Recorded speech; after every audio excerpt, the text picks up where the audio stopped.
Nikwambie kitu, fun fact. Sawa. Kama kwa namna yoyote ile ukiangalia hii video unaona kundi la wanajeshi wazalendo wanaojiandaa kulinda amani ya nchi yetu kipindi cha uchaguzi, basi nikupe pole sana. Nikupe pole kwa sababu watawala wamefanikiwa kupandikiza software fulani kwenye kichwa chako na fikra zako sasa zinaoperate kulingana na hiyo software. Sawa? Pole sana. Wamekufanya ukadhani kwamba wewe ni mmoja wao, ni mmoja kati ya lile kundi la wateule wanaoenjoy keki ya taifa ambao wanapaswa kulindwa dhidi ya maadui wa amani yetu. Lakini ukitumia fikra alizokupatia Mungu wako ambazo tunaziita common sense, utagundua kwamba ili jeshi unaloliona hapa limeandaliwa kukulinda wewe na kuhakikisha kwamba hauleti kierere. Huo ndio uhalisia.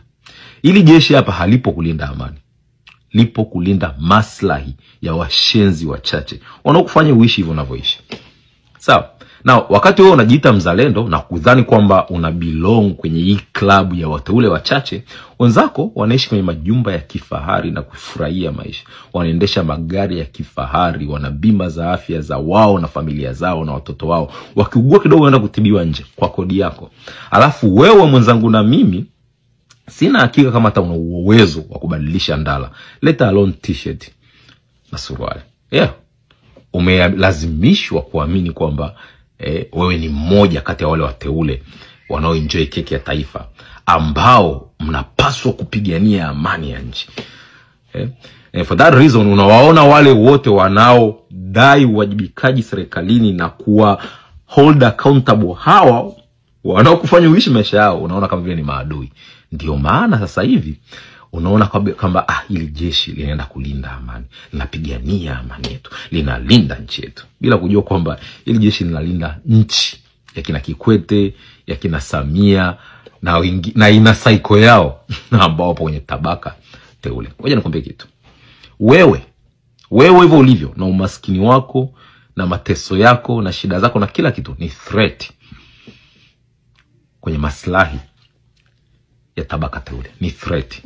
Na hili jeshi limeandaliwa maalum kuhakikisha wewe unakaa mbali kabisa na maslahi ya hili tabaka teule. Huo ndio uhalisia. Ila katika kufanya hivyo wamekufanya ufikiri kama wewe ni mmoja kati ya wale waliopo kwenye tabaka teule. Unajua, unanikumbusha kisa fulani cha shoka na miti. Hapo zamani miti ilikuwa inaishi kwa starehe kabisa, ilikuwa peke yao, ilikuwa ina maguvu, inakaa kwa umoja porini. Shoka alikuwa mbali kabisa, alikuwa hata hajaanza tabia ya kukata miti. Lakini siku moja shoka alikuja kwenye miti akaanza kuiomba, tafadhali ndugu zangu, nigaieni kamti kadogo tukatawi niweze kujitengenezea mpini. Mimi ni mmoja wenu, sisi wote ni viumbe, tunaishi kwenye dunia. Tena mkinisaidia kupata kampini, nitakuwa napambana na nyie kuwalinda dhidi ya maadui fulani. Basi miti ikaona huyu ni mmoja wetu bwana. Isijue kwamba yule jamani shoka na yenyewe ni miti. Basi ikachukua ule mti wao mzuri kabisa, ule wanaita ni mpingo, ule mti mgumu kabisa. Wakauagiza kwamba umpatie shoka kipande cha tawi ili aweze kujitengenezea mpini. Kakata kile kipande cha tawi akakiweka kwenye shoka. Wanakuja kushtuka. Shoka ameshakata karibu nusu ya miti na endelea kuikata kuimaliza kabisa. Walijidanganya kwamba shoka ni mmoja wao. Hawakugundua kwamba shoka ana belong kwenye class tofauti kabisa. Huo ndio uhalisia unaoendelea Tanzania sasa hivi. Tumeingiziwa hii software ya mtawala inayotufanya tuamini kwamba sisi ni wamoja, sisi ni ndugu, kwamba wao na sisi tuna belong kwenye class moja. Tunasahau kwamba class yao na class yetu ni tofauti kabisa. Uhalisia ni kwamba wewe ni kama nzi kwenye chakula cha watawala. Na hao wanajeshi unaowaona hapa ni sasa na ile doom, ile dawa ya kuua nzi.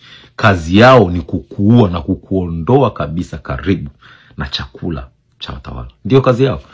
Kama umedanganywa kwamba hao watu wanalinda amani, kwamba hao watu wanalinda maslahi yako, bro, you are totally wrong. Maslahi yako hayahitaji jeshi kulindwa hata kidogo. Anayelindwa hapa ni wewe. Wewe ndo kierere ambao hutakiwi kutokea. Wewe ndo kierere ambao unaleta perepeche kwenye chakula cha watu wakubwa. Kwa hiyo unazuiwa kwa kila namna usisogee karibu na maslahi ya wapendwa, kwa sababu wapendwa wanahitaji kuishi kama malaika. Wewe ni kero kwao. So bro, wake up. Wake